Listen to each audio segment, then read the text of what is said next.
अस्सलाम वालेकुम जी। आज बात करेंगे कॉमन लेपर्ड के बारे में। सबसे पहले हमें पता होना चाहिए कि पाकिस्तान में सिर्फ दो बिग कैट्स पाई जाती हैं। एक स्नो लेपर्ड है जो पाकिस्तान के नॉर्दर्न एरियाज़ में पाया जाता है, गिलगित हुंजा वाली साइड पे जहाँ पे बर्फ़बारी होती है, और पाकिस्तान का नेशनल प्रीडेटर भी स्नो लेपर्ड है। और दूसरा है common leopard. Common leopard Kashmir में, KPK में, इस्लामाबाद मारगला हिल नेशनल पार्क में, उसके अलावा पंजाब साल्ट रेंज में और बलूचिस्तान में भी कॉमन लेपर्ड पाया जाता है। 17 नवंबर को इस्लामाबाद के विलेज सैदपुर में 3 से 4 लेपर्ड्स की साइटिंग हुई थी। उसके बाद से बहुत सारी अफवाहें भी गर्दिश में हैं। कुछ लोग कह रहे हैं कि इनको फ़ौरन पकड़ा जाए, मारा जाए, क्योंकि ये इंसानों के लिए ख़तरा बन सकते हैं। और कुछ लोग ऐसे हैं जो कह रहे हैं कि ये नेशनल पार्क इन्हीं जानवरों के लिए है, ये जंगल इन्हीं जानवरों का मस्कन है, तो क्यों इनको पकड़ा जाए। तो मैं आपको कुछ बातें बताना चाहता हूँ लेपर्ड के बिहेवियर के बारे में। मैंने 2 साल मारगला में लेपर्ड्स पे काम किया है, मैंने कैमरा ट्रैपिंग भी किया है और मैंने जंगल के अंदर अकेले लेपर्ड को देखा भी हुआ है। तो मैं आपके साथ ये सारी बातें शेयर करूंगा कि आप किस तरह लेपर्ड से बच सकते हैं, किस तरह आप लेपर्ड की मौजूदगी का खुद पता लगा सकते हैं जंगल में। तो ये वीडियो आप देखें, आपको बहुत सारी जो है मालूमात और अवेयरनेस मिलेगी। वैसे तो लेपर्ड नॉकटर्नल एनिमल है, रात के वक्त ज़्यादा एक्टिव होता है और शिकार भी रात के वक्त करता है, लेकिन सर्दियों में खासकर ये दिन के वक्त भी मूवमेंट करता है और काफ़ी ज़्यादा मूवमेंट इसकी रहती है। लेपर्ड की खुराक की बात करें तो लेपर्ड कार्निवोर्स है, गोश्तखोर है, गोश्त वाली किसी भी चीज़ को खाएगा। अगर हम मारगला हिल्स नेशनल पार्क की बात करें तो यहाँ पे 38 स्पीशीज़ मैमल्स की हैं। तो ये उन तमाम स्पीशीज़ के ऊपर टॉप प्रीडेटर है। एपेक्स प्रीडेटर होने की वजह से इसका काम ये है कि तमाम जो दूसरे जानवर हैं उनको खाते रहना, उनकी तादाद को बैलेंस में रखना और किसी भी जानवर की तादाद को ना बढ़ने देना कि उसकी वजह से दूसरे जो जानवर हैं उन पर नेगेटिव इम्पैक्ट आए और इकोसिस्टम में नेगेटिव इम्पैक्ट आए। फॉर एग्जांपल, अगर सूअर की तादाद बहुत ज़्यादा बढ़ जाएगी, ये ओमनीवोरस होते हैं, ये सब कुछ खा जाते हैं, ये दूसरे जानवरों के बच्चों को भी खाना शुरू कर देते हैं। जो बर्ड्स नेस्टिंग करते हैं ग्राउंड पे, उनके अंडे बच्चे भी खाना शुरू कर देते हैं। इनकी वजह से इकोसिस्टम पे एक नेगेटिव इम्पैक्ट आता है। तो लेपर्ड का क्या काम है?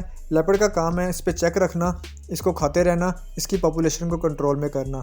इसी तरह अगर किसी डियर की तादाद बहुत ज़्यादा बढ़ जाएगी तो वहाँ पे जो हरियाली है, जो झाड़ियाँ हैं, जो दरख्त हैं, पत्ते हैं, वो कम हो जाएंगे। तो इसी तरह हर जानवर का जो एक रोल है उसको लिमिट में रखना। ये नेचर की तरफ से प्रीडेटर होते हैं। किसी भी हैबिटेट में प्रीडेटर डिफरेंट हो सकता है। जहाँ पे हमारे पास कॉमन लेपर्ड जो है वो टॉप प्रीडेटर है, किसी जगह पे वुल्फ टॉप प्रीडेटर होगा, किसी जगह पे स्नो लेपर्ड होगा और किसी जगह पे गेदड़ भी प्रीडेटर का रोल अदा करेगा। इसी तरह ये निज़ाम जो है, कुदरत का निज़ाम, ये चलता है। ह्यूमन और लेपर्ड के कन्फ्लिक्ट की बात करें तो कन्फ्लिक्ट कहीं ना कहीं आता रहता है। अक्सर हम न्यूज़ सुनते हैं कश्मीर में, गिलियात में, इवन मारगला में भी कभी कभी जो लेपर्ड है लाइफ स्टॉक पे अटैक करता रहता है। तो इसमें हमारी भी थोड़ी सी कुताही होती है। जो लोकल विलेजर्स होते हैं वो, उनका जो माल मवेशी है वो रात के वक्त भी जंगल में होता है, तो फिर ये ज़्यादा अटैक होने के चांसेस होते हैं। अदरवाइज़ दिन के वक्त बहुत कम चांसेस होते हैं कि लेपर्ड लाइफ स्टॉक पे अटैक करे या ह्यूमन की तरफ आए। लेपर्ड एक बड़ा शाय एनिमल है, ये खुद बड़ा शर्मीला है, ये खुद अवॉइड करता है, ये नहीं चाहता कि इसका इंसान के साथ कोई आमना सामना हो। पाकिस्तान में इंसानों पर लेपर्ड के हमले के वाक़यात बहुत कम हैं और इनसे थोड़ी सी तवज्जो करके हम खुद ही बच सकते हैं। अब जो लोग मारगला हिल्स नेशनल पार्क में हाइकिंग के लिए जाते हैं उनको मेरा मशवरा यही है कि आप लोग सुबह जब रोशनी निकल आती है, सूरज निकल आता है, तब वॉक के लिए जाएं। 2 से 3 लोग जाएं। अगर आप अकेले भी हैं तो किसी फ़ोन पे म्यूज़िक लगा लें या अपने मुंह से कोई आवाज़ें निकालते जाएं, ताकि अगर कोई जानवर सामने होगा भी, आगे होगा, तो वो खुद ही साइड पे चला जाएगा। इसके अलावा मगरिब से पहले पहले अपनी हाइकिंग और अपनी वॉक को ख़त्म करके आप वापस आ जाएं। इसके अलावा जब आप वॉक पे जाते हैं, जब आप जंगल में होते हैं, तो चीज़ों को ऑब्ज़र्व किया करें। अपने रास्तों में आसपास देखा करें, आपको इसके स्कैट्स भी नज़र आएंगे, उसमें बाल होंगे, हड्डियाँ होंगी, आपको इसकी डाइट का भी पता चल जाएगा और जो इसकी टेरिटरी मार्किंग होती है वो भी आपको आसानी के साथ उससे पता चल जाएगा ये फ्रेश है, यहाँ पे लेपर्ड कितनी देर पहले गुजरा है। तो इन चीज़ों का आइडिया हो जाता है। तो मेरी आपसे ये गुजारिश है कि जब आप जंगल में जाते हैं तो चीज़ों को ऑब्ज़र्व किया करें, नेचर को ऑब्ज़र्व किया करें कि किस तरह जो इकोसिस्टम है वो वर्क करता है। आखिर में मेरा ये एक छोटा सा अवेयरनेस मैसेज है कि आप इस बात को समझें कि ये जो जंगल हैं, कुदरती जगह हैं, ये इन्हीं जानवरों का घर है। इन्होंने इधर ही रहना है, यही इनका मस्कन है। इधर नज़र भी आएंगे, ये इधर घूमेंगे भी। ना इसमें कोई हैरानगी वाली बात है, ना कोई डरने वाली बात है।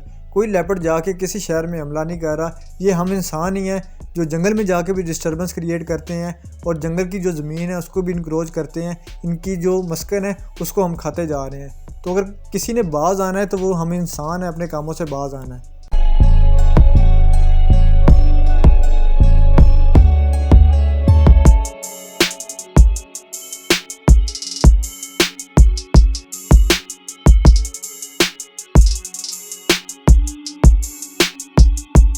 और ये लेपर्ड का एरिया है, हम लोग उसके एरिया में आ रहे हैं। ये बेजुबान जानवर हैं, ये खुद अपने लिए आवाज़ नहीं उठा सकते, अपना हक नहीं मांग सकते। तो फिर जो हमारा डिपार्टमेंट है उसका मकसद ये है कि जो वाइल्ड लाइफ है उसकी हर तरह से हिफाजत की जा सके, उनके बारे में सोचा जा सके और बेहतरीन मैनेजमेंट जो हो सकती है वो इधर की जा सके।